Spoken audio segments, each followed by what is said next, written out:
The smartphone journey started with the T9 keyboard over 20 years ago, made very popular by this legendary phone, which later had a second coming.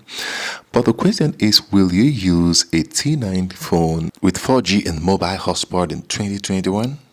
Nokia think you should, as they are bringing greater features to these feature phones. And not just them, but KaiOS too, that have grown leaps and bounds in the last 3 years with over 100 million active users. It's about time we check them out.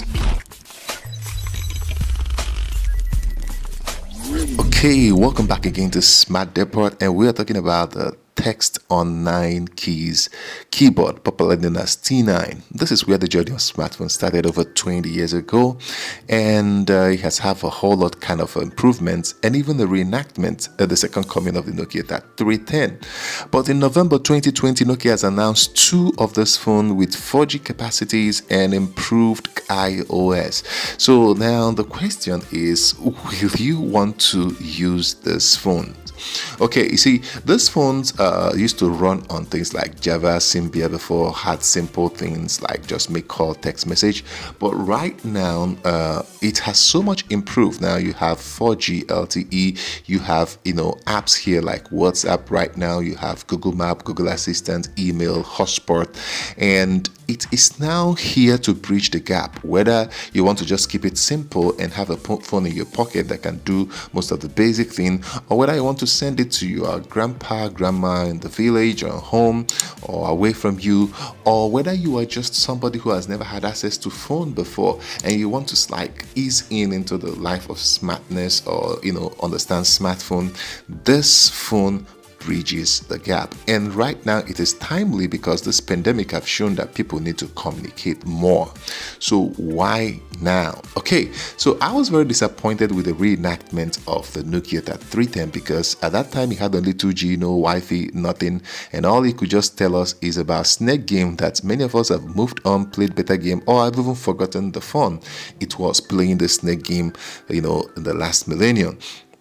Okay, but then also, it's not just the timing of bringing it now, the improvements on KaiOS.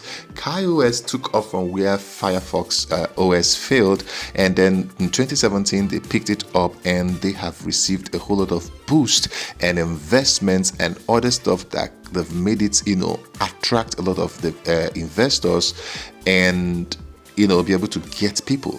So this KaiOS is so clear. It's targeting those about 3.6 billion people on earth right now do not have access to internet, and this is the target of KaiOS, to give them applications, to give them ability to use apps, have internet access in that little phone at a cheap price. I mean, mind you, some of the phones running KaiOS can be as low as $7, and then that has attracted investments. 7 million in cash from Geo Network in India in 2018 was kind of one of the boosts. And if that was not enough, Google themselves invested 22 million in that same 2018, and that was one of the things that made KaiOS kick off. Not just that, with Google investing, all the big players in the tech world is now coming in. So you now have YouTube, Google Assistant, Facebook, WhatsApp, all in this phone, and that bridges the gap for those who are have not known about smartphone before but want to use a phone. It's a great appeal, and the result of that is that KaiOS have now grown in 3 years right now to over 100 million users, and that is better record than both Android, iOS, or any other mobile operating system when it started in the first 3 years. If you watch this video up till now, subscribing to the channel will be very nice. You can do that by clicking on the subscribe button and turn on the notification bell icon to receive videos like this. If you want to know more about KaiOS, you can click in the cards right now to see a very, very interesting video by Mr. Host the Boss and Tech Alter. They went into details about KaiOS. So, but the reason why I'm doing this video is to let people understand that feature phones are here to stay and they are getting smarter.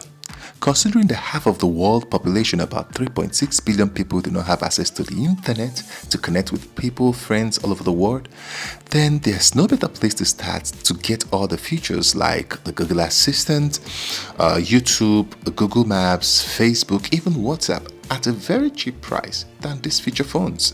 They are not yet smartphones, but they are becoming smarter. And when you think that accessories like smartwatches, people are buying into it and it's a very higher cost, and it still uses that T9 keyboard, I don't see any problem why people cannot easily adapt to this T9 keyboard on these feature phones. I mean, come to think of it, they are easier to type with than on the smartwatch, and I think they have even way more features. Well, that's not all. The battery life you enjoy from this, the high speed of internet, the investment that have come into KaiOS is just enormous. Just look at this. In 2017, they just started with few phones. By 2018, as I told you earlier, when the investment started coming and hitting in, they just grown beyond leaps and bounds, having over 100 million active users. So let me hear from you. What do you think? Will you use a feature phone in 2021? Till I see you in the next one. Peace.